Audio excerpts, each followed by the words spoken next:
Aku suka cerita, dan karena kamu masih di sini berarti kamu juga suka, atau ya lagi gabut. Santai aja, let's go. Kita bahas sesuatu yang baru. Pernah kepikiran nggak kalau di beberapa tempat di dunia ini rumah buat orang mati bisa lebih mahal daripada rumah buat orang hidup? Wow. Ini bukan metafora, ini kejadian nyata. Dan salah satu tempat paling ekstrimnya ada di mana, sahabat? Ada di Hong Kong. Hong Kong itu kota kecil, kecil banget. Penduduknya padat, lahannya terbatas, orang hidup aja susah cari rumah. Apalagi orang yang udah nggak hidup atau ya udah meninggal gitu.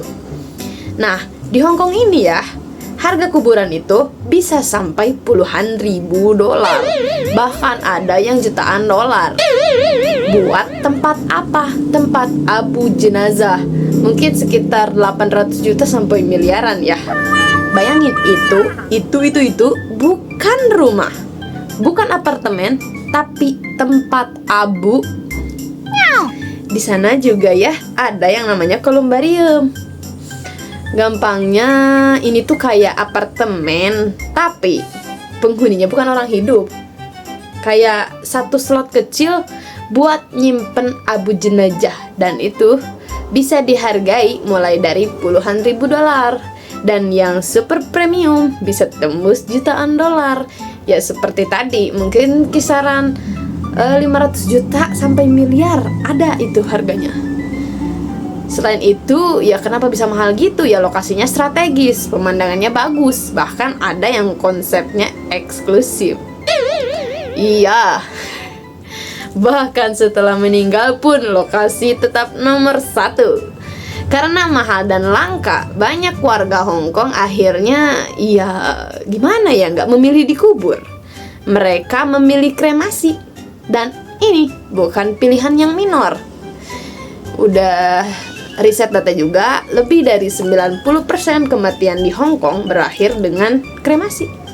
Ya bukan semata karena budaya ya, tapi karena logika hidup di kota sempit. Bahkan setelah dikremasi, abu jenazahnya pun belum tentu langsung dapat tempat. Itu pun kalau mau ditempatkan gitu ya. Ada yang harus nunggu bertahun-tahun buat dapat slot kolumbarium milik pemerintah. Jadi, di kota ini bahkan orang mati pun harus antri.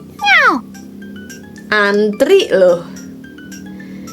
Ya, sekarang kita geser ke Cina deh. Cina daratan. Masalahnya ya mirip. Penduduknya banyak, lahannya terbatas, dan kota-kota makin padat. Di beberapa kota besar di Cina, harga satu petak kuburan bisa lebih mahal dari harga rumah kecil. Dan itu bikin banyak keluarga sadar satu hal. Kalau cara lama dipertahankan, yang hidup bisa kehabisan uang buat yang udah meninggal. Makanya pemerintah di Cina juga aktif mendorong apa? Mendorong kremasi. Bukan cuma dianjurkan di beberapa daerah, kremasi itu jadi standar utama. Bahkan ada kampanye buat mengubur abu jenazah secara sederhana, atau disebar di laut, atau bisa jadi juga di taman memorial bersama. Nah, buat sebagian orang ya ini terdengar dingin ya. Tapi buat kota yang kehabisan ruang, ini soal bertahan. Lucunya, kita sering mikir harga hidup itu mahal. Padahal di beberapa kota, mati juga mahal. Dan cerita Hong Kong serta Cina ini nunjukin satu hal. Bahkan setelah hidup selesai, kita tetap berurusan dengan harga tanah, lokasi, dan juga ruang. Ya, ini bukan soal serem, ini juga bukan soal horor. Ini cuma cerita dunia modern yang sampai urusan terakhir pun masih dihitung pakai meter persegi. Segitu dulu ceritanya. Kalau tadi kepikiran sesuatu, berarti ceritanya nyampe. Kalau belum, ya gak apa-apa, kita cerita lagi di video berikutnya. Bye!